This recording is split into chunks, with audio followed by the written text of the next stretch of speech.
Hello दोस्तों, स्वागत है आपका 3ds मैक्स की इस लर्निंग में। तो मैं आपको बता दूं, इस चैनल पे आपको 3ds मैक्स, माया, फोटोशॉप, प्रीमियर, इन सारे सॉफ्टवेयर से रिलेटेड लर्निंग मिलने वाली है। इसलिए देर न करें, चैनल को सब्सक्राइब कर लें और आगे बढ़ते हैं आज की इस वीडियो में।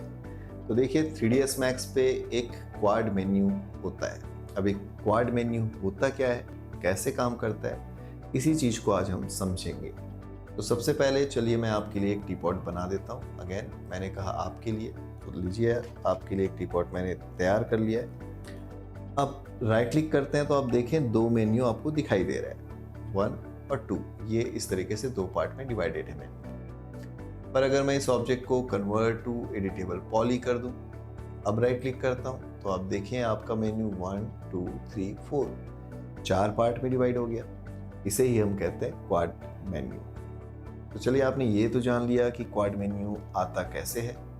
अब इसके यूजेस को भी समझ लेते हैं। तो देखिए, क्वाड मेन्यू में जो ज़्यादातर यूज होने वाले ऑप्शंस और टूल्स हैं वो आपके लिए अवेलेबल होते हैं। जैसे कि अभी ये एडिटेबल पॉली बन चुका है और यहाँ पे आप देखें तो आपको इसका सब ऑब्जेक्ट दिखाई देता है, यानी vertex, edge, border, polygon, element.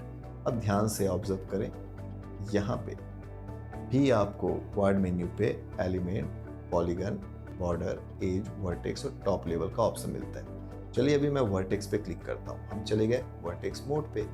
अगर राइट क्लिक करके मैं आ जाऊँ एज पे, तो अभी मैं जा चुका हूँ एज मोड पे। अच्छे से देखना है ना एज। F4 प्रेस करो कीबोर्ड पे तो आपको एजेस विजिबल हो जाएंगे और आप उसको आराम से सेलेक्ट कर पाएंगे। वहीं राइट क्लिक करें और बॉर्डर पे चले जाएं तो देखो यार, जहाँ पे ओपन स्पेस है वहाँ पे बॉर्डर है। तो इस बॉर्डर को आप सेलेक्ट कर सकते हैं अगर आप बॉर्डर मोड पे हैं तो। पॉलीगन मोड पे आके आप ये पॉलीगन सेलेक्ट कर सकते हैं। और इसी तरीके से एलिमेंट मोड पे आके ये अलग अलग जो पार्ट है, जैसे कि स्पाउट है, लीड है, टी पॉट में हैंडल है, इनको आप सेलेक्ट कर सकते हैं। राइट क्लिक करते हैं और आप आ सकते हैं टॉप लेवल पे, ताकि आप डायरेक्ट इस टी पॉट को सेलेक्ट कर सकें। तो ये था सब ऑब्जेक्ट को चेंज करने का तरीका with the help of quad menu. और इसी में अगर आप राइट क्लिक करें तो आपको अब समझना है फ्रीज और अनफ्रीज। तो देखिए, फ्रीज कहने का मतलब है, जैसे मैंने इसको फ्रीज सिलेक्शन किया, अब ये ऑब्जेक्ट अपनी जगह पे लॉक हो चुका है। आप इसको ना तो सिलेक्ट कर पाएंगे ना किसी टाइप का ट्रांसफॉर्मेशन। अभी राइट क्लिक करते हैं, अनफ्रीज ऑल करते हैं, ताकि आप इस ऑब्जेक्ट को दोबारा सेलेक्ट कर सकें। तो आपने फ्रीज करना, अनफ्रीज करना देख लिया। बट जैसे ही मैंने इस ऑब्जेक्ट को फ्रीज किया, आपने देखा होगा कि जो इसका कलर है वो ब्लू से ग्रे हो चुका है। तो इसके लिए आपको क्या करना है, राइट क्लिक करना है, ऑब्जेक्ट प्रॉपर्टीज पे चले जाना है और यहाँ पे आप देखें show frozen in grey on है, इसे ऑफ कर दें। अब अगर आप इसे फ्रीज ऑब्जेक्ट करते हैं तो आप देखिए इसका जो ग्रे शेड आ जा रहा था, यानी शो फ्रोजन इन ग्रे का जो प्रोसेस था वो अब अप्लाई नहीं हो रहा है। चलिए राइट क्लिक करते हैं, अनफ्रीज ऑल कर देते हैं। तो हमने फ्रीज जाना, हमने अनफ्रीज जाना। अब थोड़ा एक और स्टेप आगे बढ़ते हैं और जान लेते हैं हाइड और अनहाइड। तो देखिए, टी पॉट को सिलेक्ट किया मैंने और यहाँ से राइट क्लिक करके हाइड सिलेक्शन कर दिया। हाइड सिलेक्शन करते ही हमारे व्यू पोर्ट पे वो टी पॉट है, जो कि आप आउटलाइनर से देख सकते हैं। पर यानी कि सिलेक्शन पे आप देख सकते हैं एच प्रेस करके। ये देखिए, यहाँ पे अगर आए तो अभी तो ये ब्लैंक है क्योंकि हिडन ऑब्जेक्ट हो चुका है, पर अभी भी ये सीन पे अवेलेबल है।